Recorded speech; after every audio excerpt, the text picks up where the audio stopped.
পিএইচডিতে এবং তিনি পিএইচডি করেন অর্থনীতিতে পিএইচডি লাভ করেন। তিনি অর্থনীতিতে পিএইচডি লাভ করেন কত সালে? তবে যুক্তরাষ্ট্র থেকে পিএইচডি বা উচ্চশিক্ষা সম্পন্ন করেন উত্তর 1969 সালে তিনি পিএইচডি লাভ করেন। তার বিষয় পিএইচডির এটাও অর্থনীতি।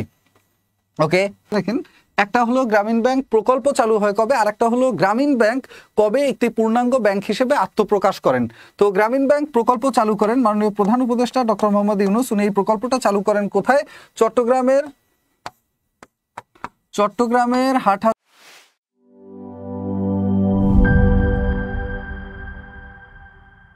সবাইকে আমার সালাম। চলেন আমরা শুরু করি। আজকে আমরা কোনো স্লাইড দেই নাই, একেবারে রেগুলার টপিক যতটুকু আছে সেই টপিকগুলোই আমরা লিখে লিখে পড়ব। এখানে প্রথম টপিক ডক্টর মোহাম্মদ ইউনূস, মাননীয় প্রধান উপদেষ্টা ডক্টর মোহাম্মদ ইউনূস। একটু খাতা কলম নিয়ে লিখবেন, আজকের ক্লাসটা একটু ব্যতিক্রমী। আর যারা খাতা কলম নিয়ে লেখার অবস্থানে নাই, দূরে বাইরে বা ব্যস্ত অবস্থায় আছেন বা অন্য কোনো কারণ জায়গায় কাজ করতে করতে দেখতেছেন, তারা লাইভ শেয়ার করে রাখলে পরে দেখতে পারবেন। ডক্টর মোহাম্মদ ইউনূস সম্পর্কে প্রথম, ওনার জন্ম 28 জুন 1940 সালে।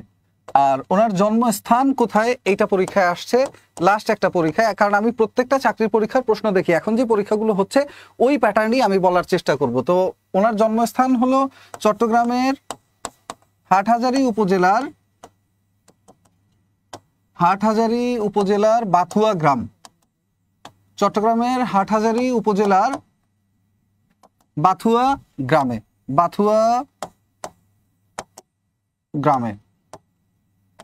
এটা হলো ওনার জন্মস্থান। এটা নিয়ে একটা পরীক্ষায় প্রশ্ন আসছে। 3 নাম্বার, আপনারা চাইলে এই তথ্যগুলো যাদের হাতে খাতা কলম নেই ওনারা কমেন্টে বারবার লিখতে পারেন, তাহলে কমেন্টে লেখার মাধ্যমে আপনার পড়া এবং লেখার দুইটা কাজ একসাথে হবে। বাথুয়া গ্রামে উনি জন্মগ্রহণ করেন, এই দুইটা তথ্যই শুধুমাত্র জানতে হবে। ওনার পিতার নাম কি, ওনার মাতার নাম কি, এইসব হাবিজাবি কোনো পড়ার প্রয়োজন নেই। হ্যাঁ, এইটা পরীক্ষা আসবে না। ওনার সম্পর্কে আসলে এই দুইটা জিনিস আসবে। 3 নাম্বার যেই জিনিসটা আসবে সেটা হলো ওনার শিক্ষা জীবন। এখন ওনার শিক্ষা জীবনে আপনি কি পড়বেন? ওনার প্রাইমারি স্কুল থেকে, হাই স্কুল থেকে, ওনার হাফ প্যান্ট পরা থেকে সব না, আপনি পড়বেন হলো ওনার সম্পর্কে, ওনার শিক্ষা জীবন সম্পর্কে প্রথম যেটা পড়বেন সেটা হলো ওনার স্নাতক ডিগ্রি, বা উনি যেদিন থেকে অনার্স শুরু করেন কবে? ওনার স্নাতক ডিগ্রি শুরু করেন হলো, স্নাতকে ভর্তি হন 1957 সালে। এই সময় স্নাতকে ভর্তি হন এবং এটা চলে হলো 1960 সাল পর্যন্ত। এবং স্নাতকোত্তর অর্থাৎ ওনার মাস্টার্স ডিগ্রি করেন 1961 সালে। এই দুইটা ডিগ্রি উনি নেন হলো অর্থনীতিতে। উনি ওনার ডিগ্রি সম্পন্ন করেন। ওনার পঠিত বিষয় ছিল কি, এইটা পরীক্ষায় প্রশ্ন আসে। তার পঠিত বিষয় হলো অর্থনীতি। এইটুকু তার শিক্ষা জীবনের। এর বাইরে আর একটা তথ্য আছে, সেটা হলো তিনি পিএইচডি করেন যুক্তরাষ্ট্রের একটা বিশ্ববিদ্যালয়ে, এবং তিনি পিএইচডি করেন কতক্ষণ বা কত সাল থেকে কত সাল পর্যন্ত সময়। তিনি ফুলব্রাইট স্কলারশিপ পান যুক্তরাষ্ট্রে, পিএইচডি করেন ইউএসএ বা যুক্তরাষ্ট্র থেকে, এবং তিনি পিএইচডি করেন হলো 1965 সালে পিএইচডির জন্য যান। 1965 থেকে 1969 সাল পর্যন্ত সময় লাগে তার 4 বছর মেয়াদী পিএইচডিতে। এবং তিনি পিএইচডি করেন অর্থনীতিতে পিএইচডি লাভ করেন। তিনি অর্থনীতিতে পিএইচডি লাভ করেন কত সালে? 1969 সালে। তিনি পিএইচডি করার জন্য ইউএসএ যান কত সালে? 1965 সালে। একটার মধ্যেই অনেকগুলো টপিক যাতে ঢুকে আসে আমি ওইভাবেই লেখার চেষ্টা করব। অর্থাৎ এইখানে যদি প্রশ্ন আসে তিনি যুক্তরাষ্ট্রে শিক্ষার জন্য বা উচ্চশিক্ষার জন্য যান কবে, তিনি যুক্তরাষ্ট্রে উচ্চশিক্ষার জন্য যান 1965 সালে। এবং তিনি কবে যুক্তরাষ্ট্র থেকে পিএইচডি বা উচ্চশিক্ষা সম্পন্ন করেন? উত্তর 1969 সালে তিনি পিএইচডি লাভ করেন। তার বিষয় পিএইচডির এটাও অর্থনীতি। ওকে, এরপরে তার শিক্ষা জীবন সম্পর্কে আর কিছুই লাগবে না। দেন তার সম্পর্কে যেটা পড়তে হবে সেটা হলো তার কর্মজীবন। মাননীয় প্রধান উপদেষ্টা ডক্টর মোহাম্মদ ইউনূস ওনার কর্মজীবন, উনি টোটাল পুরস্কার পেয়েছেন হলো আপনার 164টা। তো 164টা পুরস্কার সব কি আপনি পড়বেন না? কোন পুরস্কারগুলো পড়তে হবে, কোন পুরস্কারগুলো গুরুত্বপূর্ণ বা লাস্ট পরীক্ষাগুলোতে এসেছে বা সামনে আসতে পারে, সেই পুরস্কারগুলো সম্পর্কেও একটু পরেই বলছি। আসেন, পুরস্কারও বাছাই করে 10টা বা 12টা বলে দেবো, বা তার থেকেও কম করে বলে দেব। তো এরপরে আসেন মাননীয় প্রধান উপদেষ্টার যে কর্মজীবনের মধ্যে প্রথম যে উল্লেখযোগ্য কাজ যেটা উনি করেন, 1961 সালে উনি চট্টগ্রাম কলেজে লেকচারার পদে যোগদান করেন। চট্টগ্রাম কলেজে লেকচারার পদে যোগদান করেন, লেকচারার পদে যোগদান করেন। এরপরে 1961 সালের পরে উনি যখন যুক্তরাষ্ট্রে পিএইচডি করেন, যুক্তরাষ্ট্রে পিএইচডি শেষ করে 1969 থেকে 1971 সাল পর্যন্ত উনি যুক্তরাষ্ট্রেরই একটা বিশ্ববিদ্যালয়ে কর্মরত ছিলেন। ওইটা গুরুত্বপূর্ণ না, কারণ আমাদের দেশের মধ্যে যে কাজগুলো উনি করেছেন সেগুলো গুরুত্বপূর্ণ, এবং দেশের মধ্যে যে কাজগুলো করেছেন তার মধ্যে 1972 সালে মাননীয় প্রধান উপদেষ্টা উনি দেশে ফিরে আসেন 1972 সালে, এবং 1972 সালে তিনি যখন দেশে ফিরে আসেন, দেশে ফিরে এসে তিনি চট্টগ্রাম বিশ্ববিদ্যালয়ে সহযোগী অধ্যাপক পদে যোগদান করেন, সহযোগী অধ্যাপক পদে যোগদান করেন, সহযোগী অধ্যাপক পদে যোগদান করেন চট্টগ্রাম বিশ্ববিদ্যালয়ে। এবং এটা কত সালে? 1972 সালে। এবং 1972 সালে তিনি যখন যোগদান করেন, 1972 সালে যোগদান পরবর্তী সময়ে তিনি তার এই কার্যক্রমটা চালিয়ে যান কত সাল পর্যন্ত? তিনি কর্মরত ছিলেন এইখানে, তিনি অধ্যাপক হয়েছিলেন এবং কর্মরত ছিলেন 1989 পর্যন্ত। তিনি কর্মরত ছিলেন চট্টগ্রাম বিশ্ববিদ্যালয়ে কোন পর্যন্ত? উত্তর 1989 পর্যন্ত। এই সালটা মনে রাখবেন, 1989 সাল পর্যন্ত মাননীয় প্রধান উপদেষ্টা তিনি কর্মরত ছিলেন চট্টগ্রাম বিশ্ববিদ্যালয়ে। এরপরে তার কর্মজীবনে আর যে উল্লেখযোগ্য কাজগুলো আছে সেটা হলো 1974 সালে তিনি প্রতিষ্ঠা করেন তেভাগা খামার। তেভাগা খামার জিনিসটা কি? এইটা পরীক্ষা আসছিল, এই যে গ্রামীণ ব্যাংকের পরীক্ষা, আপনারা যারা গ্রামীণ ব্যাংকের পরীক্ষা দিবেন, গ্রামীণ ব্যাংকের যে পদগুলোতে পরীক্ষা আছে, অথবা প্রাইমারির পরীক্ষা, নিবন্ধন পরীক্ষা, বিসিএস পরীক্ষা, মন্ত্রণালয়ের পরীক্ষা, বিমান বাংলাদেশের পরীক্ষা, ডাক বিভাগের পরীক্ষা, পোস্টাল অপারেটর পদের পরীক্ষা, যতগুলো সার্কুলার এই মুহূর্তে চলমান আছে, যেগুলো সার্কুলার হয়ে গেছে, সামনে পরীক্ষা অথবা ব্যাংকের পরীক্ষা, প্রত্যেকটা পরীক্ষার জন্য এই টপিকগুলো খুবই খুবই গুরুত্বপূর্ণ। তো এখানে দেখেন তিনি তেভাগা খামার প্রতিষ্ঠা করেন। এই তেভাগা খামার জিনিসটা কি? তেভাগা খামার জিনিসটা হলো একটা আন্দোলনের নাম আমরা শুনেছি, যে আন্দোলনের নাম ছিল তেভাগা আন্দোলন। আন্দোলনের নেত্রী ছিল কে? ইলা মিত্র। আন্দোলনটা হয়েছিল কবে? 1946 সালে। ওই আন্দোলনে বলা ছিল কি? ওই আন্দোলনে বলা ছিল যে যাদের কোনো ভূমি নেই, এরকম ভূমিহীন কৃষকরা যেই ভূমি মালিকের বা জমিদারের জমি চাষ করবে, ওই জমি উৎপাদিত যে ফসল, এই ফসলের 3 ভাগ হবে। 3 ভাগের মধ্যে 2 ভাগ নিবে যিনি চাষি উনি, 1 ভাগ নিবেন যার জমি উনি। এই ঘটনাটাকে বলা হয় 3 ভাগ বা তেভাগা। এই জায়গা থেকে বা এই থিম থেকে আসছে ওনার এই তেভাগা খামার। তেভাগা খামার প্রতিষ্ঠা করেন 1974 সালে, এবং 1974 সালের পরবর্তী সময় 1976 সালে তিনি গ্রামীণ ব্যাংক প্রকল্প চালু করেন। গ্রামীণ ব্যাংক প্রকল্প চালু করেন। এটা তখন একটা প্রকল্প ছিল, এটা মাথায় রাখেন। একটা হলো গ্রামীণ ব্যাংক প্রকল্প চালু হয় কবে, আর একটা হলো গ্রামীণ ব্যাংক কবে একটি পূর্ণাঙ্গ ব্যাংক হিসেবে আত্মপ্রকাশ করেন। তো গ্রামীণ ব্যাংক প্রকল্প চালু করেন মাননীয় প্রধান উপদেষ্টা ডক্টর মোহাম্মদ ইউনূস। উনি এই প্রকল্পটা চালু করেন কোথায়? চট্টগ্রামের হাটহাজারীর জোবরা গ্রাম, চট্টগ্রামের জোবরায়, শুধু জোবরা এই নামটা লিখে রাখেন, জোবরায়, চট্টগ্রামের জোবরায় তিনি এই কার্যক্রমটা সূচনা করেন। তিনি চট্টগ্রামের জোবরায় এই কার্যক্রমটা সূচনা করেছিলেন। চট্টগ্রামের জোবরায় লিখছেন, চট্টগ্রামের জোবরায়। ওকে, তো নেক্সট আসেন, চট্টগ্রামের জোবরায় তিনি যখন এই কার্যক্রমটা চালু করেন, এই কার্যক্রমটা তখন পরীক্ষামূলকভাবে চালু হওয়ার পরে ফাইনালি 1983 সালে গ্রামীণ ব্যাংক একটি পূর্ণাঙ্গ ব্যাংক হিসেবে আত্মপ্রকাশ করে। এটা পরীক্ষায় প্রশ্ন আসে, গ্রামীণ ব্যাংক একটি পূর্ণাঙ্গ ব্যাংক হিসেবে আত্মপ্রকাশ করে কবে? উত্তর, গ্রামীণ ব্যাংক পূর্ণাঙ্গ ব্যাংক হিসেবে আত্মপ্রকাশ করে 1983 সালে। এই সালটা খুবই খুবই গুরুত্বপূর্ণ। এবং গ্রামীণ ব্যাংক কেমন ধরনের ব্যাংক? এটা কি একটা এনজিও নাকি ব্যাংক? এটা একটা প্রশ্ন আছে, এবং যে কোনো পরীক্ষা আপনারা সামনে পেয়ে যাবেন, যারা ভাইবা দিবেন তাদের জন্য গুরুত্বপূর্ণ। এটার একটু উত্তর দেন তো, গ্রামীণ ব্যাংক এনজিও অথবা ব্যাংক, কোনটা হবে? গ্রামীণ ব্যাংককে অনেকেই এনজিও বলে থাকে। গ্রামীণ ব্যাংক কি আসলেই এনজিও নাকি ব্যাংক? একটু কমেন্টে উত্তর দেন, আমি বলছি। তো গ্রামীণ ব্যাংক পূর্ণাঙ্গ ব্যাংক হিসেবে আত্মপ্রকাশ করে কত সালে? উত্তর 1983 সালে পূর্ণাঙ্গ ব্যাংক হিসেবে আত্মপ্রকাশ করে। এই টপিকটা শেষ হলে এরপরে আমরা যেটা নিয়ে আলোচনা করব সেটা হলো শুধু গ্রামীণ ব্যাংক নিয়ে আবার আলোচনা সামনে আছে, ওইখানে আমরা বিস্তারিত আলোচনা করব।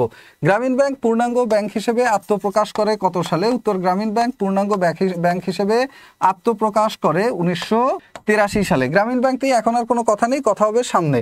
তো মাননীয় প্রধান উপদেষ্টা এখানে কর্মরত ছিলেন কত সাল পর্যন্ত? উত্তর, গ্রামীণ ব্যাংকের ব্যবস্থাপক পদে কর্মরত ছিলেন 2011 পর্যন্ত। গ্রামীণ ব্যাংকের এমডি পদে বা ম্যানেজিং ডিরেক্টর বা ব্যবস্থাপনা পরিচালক পদে কর্মরত ছিলেন এত পর্যন্ত। এমডি পদে 2011 সাল পর্যন্ত তিনি কর্মরত ছিলেন। কত সাল থেকে? 1983 সাল থেকে 2011 সাল পর্যন্ত তিনি কর্মরত ছিলেন। কর্মরত ছিলেন 2011 সাল পর্যন্ত গ্রামীণ ব্যাংকে তিনি তার পদে। এর বাইরে উল্লেখযোগ্য যে কার্যক্রমগুলো সেটা হলো তিনি দুইটা বিশ্ববিদ্যালয়ের আচার্য ছিলেন। তার মধ্যে একটা হলো স্কটল্যান্ডের গ্লাসগো বিশ্ববিদ্যালয়টার একটা আলাদা নাম আছে, শুধু ওইটা মনে রাখবেন না, মনে রাখবেন একটা স্কটল্যান্ডের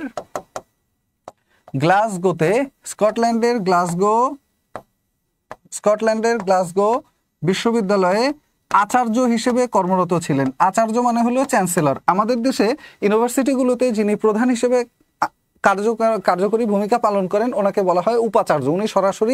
উনি সরাসরি বিশ্ববিদ্যালয়ে থাকেন।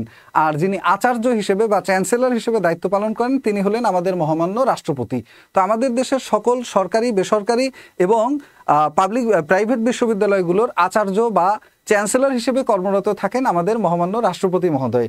আর উনি আচার্য হিসেবে কর্মরত ছিলেন গ্লাসগো বিশ্ববিদ্যালয়, স্কটল্যান্ডে। এইখানে আচার্য হিসেবে কর্মরত ছিলেন 2012 থেকে 2018 পর্যন্ত। 2012 থেকে 2018 পর্যন্ত তিনি কর্মরত ছিলেন স্কটল্যান্ডের গ্লাসগো বিশ্ববিদ্যালয়ে আচার্য হিসেবে। গ্লাসগো বিশ্ববিদ্যালয়ের আচার্য হিসেবে কর্মরত ছিলেন তিনি 2012 থেকে 2018 সাল পর্যন্ত। আর এইটুকুই হলো এখানে ওনার সম্পর্কে কথাবার্তা, গ্লাসগো বিশ্ববিদ্যালয়ের আচার্য হিসেবে। আর এরপরে তিনি মালয়েশিয়ায় আল বুখারি বিশ্ববিদ্যালয়ের আচার্য হিসেবে কর্মরত ছিলেন। 2021 সালে মালয়েশিয়ার একটা বিশ্ববিদ্যালয় আল বুখারি বিশ্ববিদ্যালয়, এইটার আচার্য হিসেবে কর্মরত ছিলেন কবে? এইটার আচার্য হিসেবে কর্মরত ছিলেন 2021 সালে। যারা লিখতে পারতেছেন না ওনারা লাইভটা শেয়ার করেও রাখতে পারেন অথবা কমেন্টে এই উত্তরগুলো লিখতে পারেন, যে উত্তরগুলো আমি বলতেছি। এই উত্তরগুলো যদি বলি তাহলে দ্রুত আপনাদের লিখে দিলে আপনাদের মনে থাকবে বা পড়া হয়ে যাবে একবারে, ক্লাসের মতো। ক্লাসে যেভাবে ক্লাসের পড়াই শেষ করি। আর হ্যাঁ, আমাদের কিন্তু 60% ডিসকাউন্ট চলে, ফ্ল্যাট সব করছে ভাষার এই উপলক্ষে, এটা মনে হয় আপনারা সবাই জানেন। যাই হোক, আসেন আমরা পড়ায় ফিরে আসি। যেটা বলছিলাম, 2021 সালে মালয়েশিয়ার আল বুখারি বিশ্ববিদ্যালয়ের প্রথম আচার্য হিসেবে তিনি কর্মরত ছিলেন। মালয়েশিয়ার আল বুখারি বিশ্ববিদ্যালয়ের আচার্য হিসেবে কর্মরত ছিলেন 2021 সালে। এইটুকু হলো আমাদের মাননীয় প্রধান উপদেষ্টার কর্মজীবন সম্পর্কে প্রাথমিক কথা। তারপরে ওনার কর্মজীবনের পরে হলো ওনার পুরস্কার সমূহ। এইখানেই হলো মজার ব্যাপার। ওনার পুরস্কার হলো 164 না, দুঃখিত, ওনার পুরস্কার টোটাল হলো 168টা, আর 4টা আমি বাদ দিয়ে গেছিলাম দেশের মধ্যের গুলো। তো ওনার টোটাল পুরস্কার পেয়েছেন ওনার জীবনে 168টা। এখন 168টা পুরস্কার সব কি আপনারা পড়বেন? জি না, 168টা পুরস্কার সব পড়বেন না। আপনারা কয়টা পড়বেন সেটা আমি বলে দিচ্ছি। তার আগে আপনারা শেয়ার করে টাইম লাইনে রাখতে পারেন, এটা বলতে পারেন একটা সাজেশনমূলক ক্লাস। তো এখন আসেন যেটা আমরা নিয়ে কথা বলবো সেটা হলো ওনার পুরস্কার সমূহ। এর মধ্যে সর্বপ্রথম 1984 সালে, আগে আমরা এই পাশে সাল লিখবো, ওই পাশে পুরস্কার লিখবো, এক পাশে সাল এক পাশে পুরস্কার। খাতা কলম যাদের কাছে আছে খাতা কলমে লিখতে পারেন, যাদের কাছে নাই ওনারা কমেন্টে আমার সাথে সাথে এই কথাগুলোই আবার লিখতে পারেন, অথবা টাইম লাইনে শেয়ার করলে পরে দেখে নিতে পারবেন। ওকে, ভয়ের কোনো কারণ নেই, আমি তো আছি। নেক্সট 1984 সালে প্রথম উনি যেটা পান ম্যাক্সেসে পুরস্কার, ফিলিপাইনের রেমন ম্যাক্সেসে পুরস্কার। এই পুরস্কারটা উনি লাভ করেন 1984 সালে। এরপর বাংলাদেশের সর্বোচ্চ বেসামরিক পদক স্বাধীনতা পদক এইটা লাভ করেন বা স্বাধীনতা পুরস্কার লাভ করেন 1987 সালে। 1987 সালে বাংলাদেশের সর্বোচ্চ বেসামরিক পদক স্বাধীনতা পুরস্কার, এই পুরস্কারটা লাভ করেন, স্বাধীনতা পুরস্কার লাভ করেন 1987 সালে। 1984 সালে ম্যাক্সেসে পুরস্কার, 1987 সালে উনি পুরস্কার লাভ করেন হলো স্বাধীনতা পুরস্কার। এরপরে 1987 পরে উল্লেখযোগ্য পুরস্কার সরাসরি 2006 সালে তিনি শান্তিতে নোবেল পুরস্কার লাভ করেন। এখন তিনি একজন অর্থনীতিবিদ, তিনি কেন শান্তিতে নোবেল পুরস্কার লাভ করলেন এই প্রশ্ন আমাকে করে লাভ নাই, এটা আমিও উত্তর জানি না।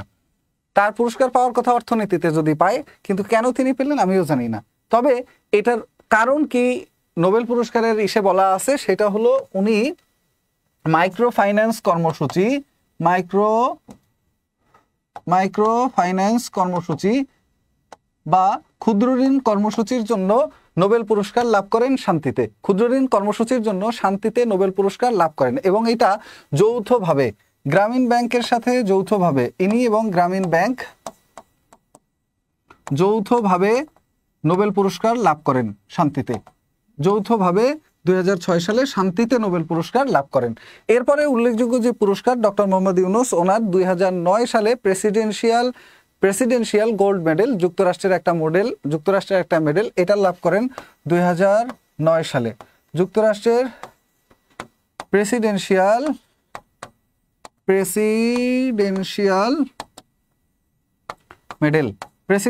মেডেল এক কথায় লিখে রাখেন, আরো নাম আছে লম্বা নাম, প্রেসিডেন্সিয়াল মেডেল লিখে রাখেন। প্রেসিডেন্সিয়াল মেডেল উনি এটা লাভ করেন কত সালে? উত্তর 2009 সালে। কোন দেশ থেকে এটা দেওয়া হয়? প্রেসিডেন্সিয়াল মেডেল দেওয়া হয় ইউএসএ থেকে, ইউএসএ প্রেসিডেন্টের পক্ষ থেকে এই প্রেসিডেন্সিয়াল মেডেলটা দেওয়া হয়। এবং এরপরে 2010 সালে মাননীয় প্রধান উপদেষ্টা উনি লাভ করেন কংগ্রেশনাল গোল্ড মেডেল, যেটা যুক্তরাষ্ট্রের সর্বোচ্চ বেসামরিক পদক, নাম হলো কংগ্রেশনাল গোল্ড মেডেল। কংগ্রেশনাল, এই যে অনেকে দেখছেন 2004 সালে ভলভো পুরস্কার, 2000 আরো কি যেন দেখলাম, অমুক, এইগুলো একটাও দরকার নাই। যেগুলো পুরস্কারের নাম আপনারা লিখছেন এটা একটারও দরকার নাই। আজকের ক্লাসটাই হলো একটা সাজেশনমূলক ক্লাস। তো কংগ্রেশনাল গোল্ড মেডেল এটা হলো যুক্তরাষ্ট্রের সর্বোচ্চ বেসামরিক পদক, কংগ্রেশনাল গোল্ড মেডেল। এটা হলো যুক্তরাষ্ট্রের সর্বোচ্চ বেসামরিক পদক। পুরা পৃথিবীতে 7 জন ব্যক্তি আছে যারা একই সাথে কংগ্রেশনাল গোল্ড মেডেল এবং নোবেল পুরস্কার লাভ করেছেন। এরকম ব্যক্তি আছে পৃথিবীতে 7 জন, তার মধ্যে জীবিত আছে এখন বর্তমানে 4 জন, এবং সেই 4 জন লিভিং লিজেন্ডের একজন হলেন মাননীয় প্রধান উপদেষ্টা ডক্টর মোহাম্মদ ইউনূস।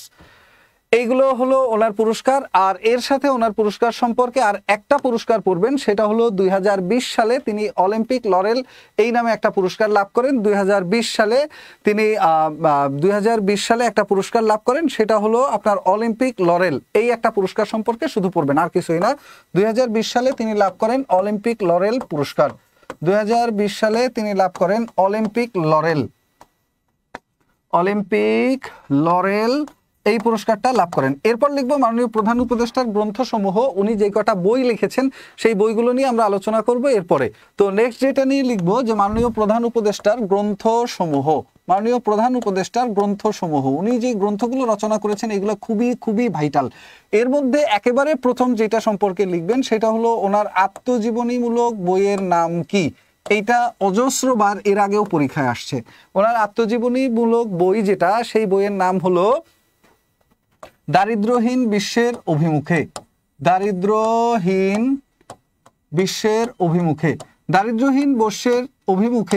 এটা হলো ওনার আত্মজীবনীমূলক গ্রন্থ। এইটা পরীক্ষায় এর আগেও আসতো, 2011 সাল পর্যন্ত এগুলো পরীক্ষায় অনেকবার এসছে এবং বারবার আসে।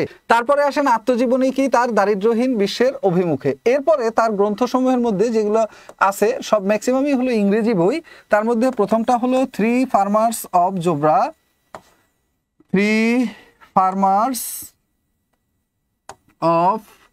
জোবরা। সাধারণত বইয়ের নাম সবগুলো ওয়ার্ডই বড় হাতের অক্ষরে হয়, আমি তাড়াতাড়ি লেখার স্বার্থে ছোট হাতের লিখে যাচ্ছি, আপনারা পরে এটা চেঞ্জ করে নিতে পারবেন। Three farmers of Jobra.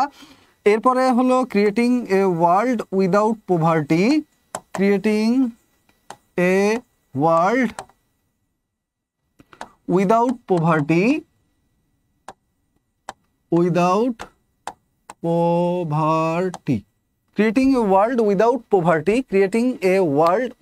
Poverty. এরপরে যেটা লিখবেন সেটা হলো a world of three zeros,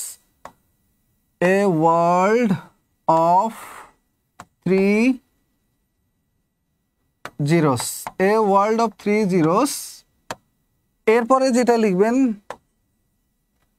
three farmers of Jobra, creating a world without poverty. এরপরে a world of three zeros বা building a world of three zeros, building social business. এটা আর একটা বইয়ের নাম তার, বিল্ডিং সোশ্যাল বিজনেস।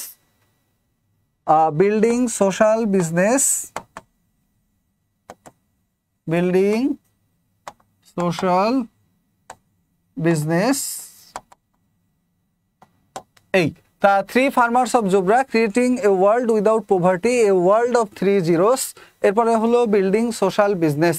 আর আরেকটা বইয়ের নাম লিখবেন তার, সেটা হলো ব্যাংকার টু দ্য পুয়ার। আরেকটা বই, তাহলেই শেষ। এই বইটার নাম হলো a banker to the poor. এটা হলো তার গ্রন্থসমূহ। Banker to the poor, three farmers of Jobra, creating a world without poverty, a world of three zeros, building social business. আর হলো এরপর শেষেরটা কি, শেষেরটা হলো ব্যাংকার টু দ্য পুয়ার, শেষেরটা হলো ব্যাংকার টু দ্য পুয়ার। এই কয়টা বই হলো ওনার গুরুত্বপূর্ণ যে সকল গ্রন্থসমূহ রয়েছে যেগুলো পরীক্ষা আসার মতো সেইগুলো। আজকের ক্লাসটাই হলো একটা সাজেশন ক্লাস। যারা সামনের পরীক্ষাগুলো দিবেন, বিভিন্ন মন্ত্রণালয়ের বিভিন্ন পরীক্ষা আছে, প্রায় 20,000 পদের সার্কুলার এই মুহূর্তে সব মিলিয়ে চলমান আছে, বিভিন্ন পদে বিভিন্ন মন্ত্রণালয়ের বিভিন্ন পরীক্ষা।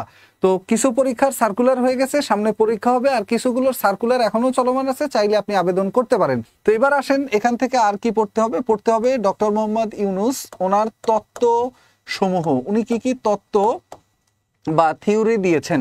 তার মধ্যে 1 নম্বর থিওরি হলো 3-0 থিওরি। 1 নম্বর থিওরি হলো 3-0 থিওরি। এই 3-0 থিওরিটা এইটা কি এবং এইটার অধীনে কি কি আছে, এইটা পরীক্ষায় আসছে এবং আসবেই আসবে। এটা একটা মাস্ট টপিক, এটা মাস্ট আসবেই আসবে। তো 3-0-তে কি কি আছে, 1 নম্বরে হলো জিরো পভার্টি, 1 নম্বরে হলো জিরো পভার্টি বা শূন্য দারিদ্র্য, 2 নম্বরে হলো জিরো আনএমপ্লয়মেন্ট বা শূন্য বেকারত্ব, জিরো আনএমপ্লয়মেন্ট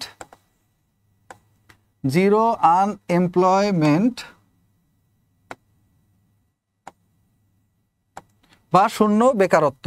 আর সর্বশেষ হলো জিরো কার্বন এমিশন বা শূন্য কার্বন নিঃসরণ, জিরো কার্বন এমিশন বা শূন্য কার্বন নিঃসরণ, জিরো কার্বন এমিশন বা শূন্য কার্বন নিঃসরণ। এই তিনটা হলো ওনার 3-0 থিওরির মূল কথা। এই থিওরিটা এবার খুবই খুবই খুবই গুরুত্বপূর্ণ যে কোনো চাকরি পরীক্ষার জন্য। 3-0 থিওরির প্রথম কথা হলো জিরো পভার্টি, এরপরে হলো জিরো আনএমপ্লয়মেন্ট, এরপর হলো জিরো কার্বন এমিশন, এই তিনটা কথা। তারপরে তার আর একটা উল্লেখযোগ্য থিওরি, নাম হলো সোশ্যাল বিজনেস থিওরি, নাম হলো social business theory. Social business theory এটা কেন বিখ্যাত? সোশ্যাল বিজনেস থিওরি এটা বিখ্যাত হলো এই জন্য যে সোশ্যাল বিজনেস থিওরিতে লাভের জন্য কোনো কিছু করা হয় না, বরঞ্চ এইখানে একজন ব্যক্তি ইনভেস্ট করেন সমাজের উপকারের জন্য, সমাজ কল্যাণের জন্য। হ্যাঁ, তবে যদি সে সেই টাকাটা তুলে নিয়ে যেতে চায় তাহলে সে কি করবে, এখান থেকে মাসিক বেতন হিসেবে কিছু টাকা নিতে পারে, আর এইভাবে সমাজেরও কল্যাণ হবে, ব্যক্তির নিজেরও উন্নয়ন হবে। এটাকে বলা হয় সোশ্যাল বিজনেস থিওরি। তার আরেকটা উল্লেখযোগ্য থিওরি হলো মাইক্রো ফাইন্যান্স থিওরি বা ক্ষুদ্র ঋণ কর্মসূচি। আরেকটা উল্লেখযোগ্য কর্মসূচি হলো মাইক্রো ফাইন্যান্স বা ক্ষুদ্র ঋণ, মাইক্রো ফাইন্যান্স বা ক্ষুদ্র ঋণ। এই মাইক্রো ফাইন্যান্স বা ক্ষুদ্র ঋণ থিওরির উপরে মাইক্রো ফাইন্যান্স বা ক্ষুদ্র ঋণ থিওরির উপরে গড়ে উঠেছে তার গ্রামীণ ব্যাংকের কার্যক্রম। মাইক্রো ফাইন্যান্স কর্মসূচির উপর গড়ে উঠেছে তার গ্রামীণ ব্যাংক কার্যক্রম। এটা নিয়ে আমরা সামনে আরো আলোচনা করব। মাইক্রো ফাইন্যান্স কর্মসূচি এটা বাংলাদেশ ছাড়া কোথায় আছে এবং এই সোশ্যাল বিজনেস যেটা থিওরি এটা নিয়েও কিছু কথা আছে। সোশ্যাল বিজনেস থিওরির কেন্দ্রস্থল তিনি কোথায় নির্মাণ করেছেন? এইটার কেন্দ্র হলো আলবেনিয়ায়। সোশ্যাল বিজনেসের কেন্দ্র কোথায়? উত্তর, সোশ্যাল বিজনেসের কেন্দ্র স্থাপন করেছেন ডক্টর মোহাম্মদ ইউনূস আলবেনিয়ায়। আর এইখান থেকে আরেকটা প্রশ্ন, সেটা হলো মাইক্রো ফাইন্যান্স বা ক্ষুদ্র ঋণ কর্মসূচি বাংলাদেশ ছাড়াও আর কোন কোন দেশে চালু আছে? উত্তর, বাংলাদেশ ছাড়া চালু আছে মাইক্রো ফাইন্যান্স কর্মসূচি মালয়েশিয়ায়, এরপরে চালু আছে জাপানে, এরপর চালু আছে কোথায়? কানাডায়। আমি ক্লাসে যেভাবে আপনাদেরকে লিখে লিখে পড়াই ঠিক একইভাবেই আমি এখানে লিখে দিচ্ছি, মানে জাস্ট এইটা একটা রেগুলার ক্লাস হিসেবে আপনারা মনে করতে পারেন, একটা সাজেশন ক্লাস আপনাদের জন্য। ভাষার মাস উপলক্ষে এইটা ফ্রি, যেমন বিদ্যাবাড়ি দিয়েছে 60% ডিসকাউন্ট, অর্থাৎ 60% ডিসকাউন্টে আপনি মাত্র 40% টাকায় বিদ্যাবাড়ির এই মুহূর্তে চলমান যে কোর্সগুলো আছে, প্রাইমারি, নিবন্ধন, বিসিএস, ব্যাংক, 11 থেকে 20 গ্রেডের কোর্স, অথবা আমাদের রেকর্ড কোর্স, অথবা আমাদের যা কিছু চলমান আছে সব জায়গায়। তো এখানে আরেকটা দেশের নাম কানাডা, মালয়েশিয়া, জাপান, কানাডা, এই তিনটা। আর এইখানে সোশ্যাল বিজনেস যেটা থিওরি এইটার কেন্দ্র আছে কোথায়? এটার কেন্দ্র আছে আলবেনিয়া। এর বাইরে আমাদের 3-0 থিওরি সম্পর্কে একটা কথা লিখতে হবে, সেটা হলো 2024 সালে অনুষ্ঠিত প্যারিস অলিম্পিকের মূল বার্তা হিসেবে গ্রহণ করা হয়েছে এই 3-0 থিওরি। এইটা 2024 সালের প্যারিস অলিম্পিকের মূল বার্তা হিসেবে গ্রহণ করা হয়েছে। প্যারিস অলিম্পিকের মূল বার্তা হিসেবে গ্রহণ করা হয়েছে আমাদের 3-0 থিওরি। প্যারিস অলিম্পিকের মূল বার্তা, এরপরে আসেন মাননীয় প্রধান উপদেষ্টার বিশেষ সম্মাননা। বিশেষ সম্মাননা কি আছে মাননীয় প্রধান উপদেষ্টার? বিশেষ সম্মাননার মধ্যে 1 নম্বরে হলো 2016 সালের রিও অলিম্পিকে তিনি অলিম্পিক মশাল বহন করেন। 2016 সালের রিও অলিম্পিকে অলিম্পিক মশাল বহন করেন। রিও অলিম্পিকে অলিম্পিক মশাল বহন করেন, যেটা একটা বিরল সম্মাননা। এছাড়া 2024 সালের এই বিষয়টা, অর্থাৎ 2024 সালে তার সোশ্যাল 3-0 থিওরি যেটা। তো আসেন এরপরে মাননীয় প্রধান উপদেষ্টা সম্পর্কে শেষ। গ্রামীণ ব্যাংক সম্পর্কে যে তথ্যগুলো তার কিন্তু ম্যাক্সিমামই আমরা অলরেডি বলে দিয়েছি। কিভাবে গ্রামীণ ব্যাংক প্রতিষ্ঠিত হয় কত সালে? গ্রামীণ ব্যাংক প্রতিষ্ঠিত হয় 1983 সালে। আর ব্যাংক হিসেবে আত্মপ্রকাশ করে কত সালে? এটা হলো প্রতিষ্ঠিত হয় 1976 সালে। তখন ছিল এটা একটা প্রকল্প। আর ব্যাংক হিসেবে আত্মপ্রকাশ করে 1983 সালে। এবং গ্রামীণ ব্যাংক কেমন ধরনের ব্যাংক সেটা আমি একটু আগেই বলে আসছিলাম যে গ্রামীণ ব্যাংক কেমন ধরনের ব্যাংক। একটি বিশেষায়িত অতফসিলি ব্যাংক। একটি বিশেষায়িত অতফসিলি ব্যাংক। বিশেষায়িত অতফসিলি ব্যাংক। গ্রামীণ ব্যাংক কেমন ব্যাংক? উত্তর বিশেষায়িত অতফসিলি ব্যাংক। যারা এই সময়টাতে একেবারে হতাশ হয়ে আছেন, আমি বলবো হতাশ হবেন না, আমাদের সাথে যুক্ত থাকেন, প্রস্তুতি নিতে থাকেন, ক্লাস করেন, ফ্রি ক্লাস করেন, পরীক্ষা দেন। আমাদের এখনকার ব্যাচগুলোতে ভর্তি হলে কিন্তু পরীক্ষা ব্যাচে আপনারা ফ্রিতেই ইনক্লুড হতে পারবেন। পাশাপাশি রেকর্ড ক্লাসগুলো যেগুলো আছে ওই রেকর্ড ক্লাসের কোর্সের রেকর্ড ক্লাসগুলো আপনাদেরকে এমনিতেই ফ্রিতে দেওয়া হবে যারা লাইভ ব্যাচগুলোতে ভর্তি হবেন। আর আমাদের এক ব্যাচে ভর্তি করে অন্য ব্যাচের সাথে বা এরকম সিস্টেম নাই। সিস্টেমটা হলো সব ক্লাসই লাইভ ক্লাস। হ্যাঁ, কোনো রেকর্ড ক্লাস দেওয়া হয় না কোনো ব্যাচে। সব ক্লাসের সবগুলো ক্লাস লাইভ, একেবারে লাইভে, জুম লাইভে ক্লাসগুলো হয়। তো বিশেষায়িত অতফসিলি ব্যাংক, কেন এই ব্যাংকটা বিশেষায়িত? আসেন, এই ব্যাংকটা হলো বিনা জামানতে ঋণ প্রদান করে, এই জন্য হলো একটা বিশেষায়িত ব্যাংক। বিনা জামানতে ঋণ দান করে, এটা মাথায় রাখবেন। বিনা জামানতে ঋণ দান করে দেখে এটাকে বলা হয় বিশেষায়িত ব্যাংক। অন্য যে কোনো ব্যাংকে আপনি যদি লোন নিতে যান, লোনের সমপরিমাণ গ্যারান্টি হিসেবে যে কোনো একটা আপনার অ্যাসেট বা সম্পদ জমা রাখতে হয়, কিন্তু গ্রামীণ ব্যাংকে একমাত্র ব্যাংক যেখানে আপনাকে বিনা জামানতে ঋণ দান করবে। এবং বিনা জামানতে, স্যার এই বছর কি প্রাইমারি সার্কুলার হবে? হ্যাঁ, 3য় ধাপের যে ঝামেলা চলতেছে এই ঝামেলাটা মিটে গেলেই, ওনাদেরটা রায় হয়ে গেলে, ওনাদের নিয়োগ শেষ হওয়ার 1 মাসের মধ্যে আপনাদের সার্কুলার পেয়ে যাবেন, 1 অথবা 2 মাসের মধ্যে। কারণ মন্ত্রণালয়ের হাতে অলরেডি যতগুলো ফাঁকা পদের তথ্য ওনাদের কাছে আছে, কিন্তু ওনারা এখনো প্রকাশ করেনি। নিবন্ধন ব্যাচ কত, নিবন্ধনের ব্যাচেরও ওনারা উত্তর দিয়ে দেবে, আপনারা কমেন্ট করেন। তো এরপরে আসেন বিনা জামানতে ঋণ দানের জন্য গ্রামীণ ব্যাংক বিশেষায়িত। আর গ্রামীণ ব্যাংক দেশের বাইরে কার্যক্রম পরিচালনা করে কোথায়? উত্তর, গ্রামীণ ব্যাংকের কার্যক্রম দেশের বাইরে রয়েছে মালয়েশিয়ায়। দেশের বাইরে প্রথম কার্যক্রম পরিচালনা করে কোথায়? উত্তর, মালয়েশিয়ায়। এইটাই গ্রামীণ ব্যাংকের পরীক্ষায় আসছিল, এই যে গত শুক্রবারের আগের শুক্রবার যে গ্রামীণ ব্যাংকের পরীক্ষাটা হলো, এখানে আসছিল দেশের বাইরে গ্রামীণ ব্যাংকের কার্যক্রম চলমান আছে কোথায়? উত্তর, দেশের বাইরে গ্রামীণ ব্যাংকের কার্যক্রম চলমান আছে মালয়েশিয়ায়।